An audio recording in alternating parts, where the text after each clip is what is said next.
मेरा सवाल तो ये है, मेहमानों से पहले राउंड की बात कर ले, फिर पार्लियामेंट का एक अपडेट आपको दूंगा। प्रधानमंत्री के इस पब्लिक अपील का क्या असर होने जा रहा है? अपील नहीं, लेकिन उन्होंने बताया कि हम भी चिंतित हैं और हम कर रहे हैं आपके मुद्दे के लिए, उसका हल ढूंढने के लिए कुछ काम। नहीं, देखिए, एक तो ये कि ये देरी से आया हुआ बयान है और मैं ये उम्मीद कर रहा था, मैंने शायद कहा भी था कि इसको सदन शुरू होने के पहले ये बयान आना चाहिए था। लेकिन प्रधानमंत्री जब कोई बात बोलते हैं तो उसका निश्चित तौर पर महत्व होता है।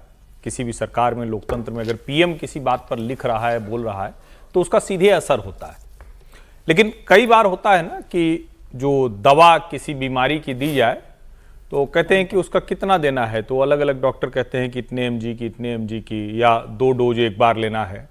अब ये थोड़ा सा मामला गंभीर हो चला है और उसमें सिर्फ ये जो पोस्ट लिखी है प्रधानमंत्री जी ने, उतने तक से बात नहीं बनने वाली। अब ये तो देश को पता होना चाहिए कि पेपर पहले लीक होता था, मेडिकल के एग्जाम में गड़बड़ियां होती थी, इसीलिए एनटीए के अंतर्गत लाया गया। ये मतलब देश के लोगों को ध्यान में रहे, क्योंकि मान लीजिए आज कोई व्यवस्था हो, कल कोई नई व्यवस्था है, उसमें पेपर लीक हो तो लोग कहें कि ये क्यों है।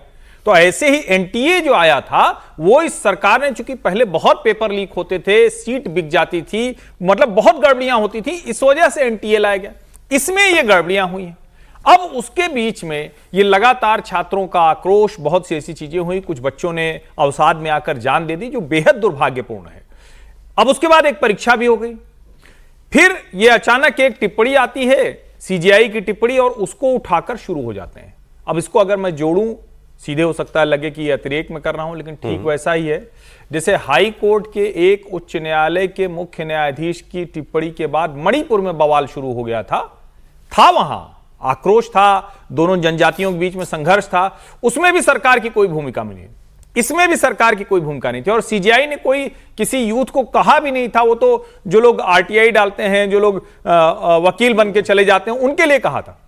लेकिन जब ये सब कुछ हुआ तो उसको एसेस करने का, अनुमान लगाने का काम किसका है? भारत की सरकार का है, भारत के गृह मंत्रालय का है। और प्रदर्शन जब शुरू हुआ और सोनम वांगचुक की तबीयत खराब होने के बाद, तो उस वक्त मुझे लगता है कि जो कुछ होना चाहिए था वो नहीं हुआ।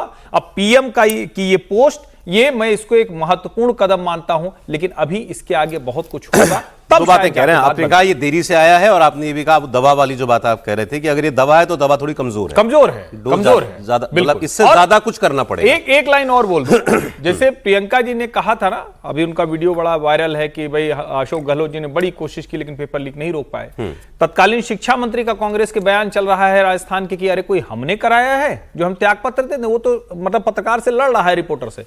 मैं ये मानता हूं कोई धर्मेंद्र प्रधान ने थोड़ी लीक कराई, लेकिन कहीं तो जाकर रुकना चाहिए, कहीं तो उत्तरदायित्व। देखिए, लोकतंत्र में उत्तरदायित्व से महत्व तो कुछ नहीं होता है। देखिए, अब प्रधान जी को त्यागपत्र मैं तो पीछे की बात भी नहीं करना चाहता ज्यादा, क्यों हुआ, क्या हुआ, कैसे पेपर लीक, सरकार ने क्या किया, धर्मेंद्र प्रधान जी ने क्या किया, सीजीआई की टिप्पणी से ये फिनोमेना बन गया, बहुत पानी बह गया गंगा में उसके बाद।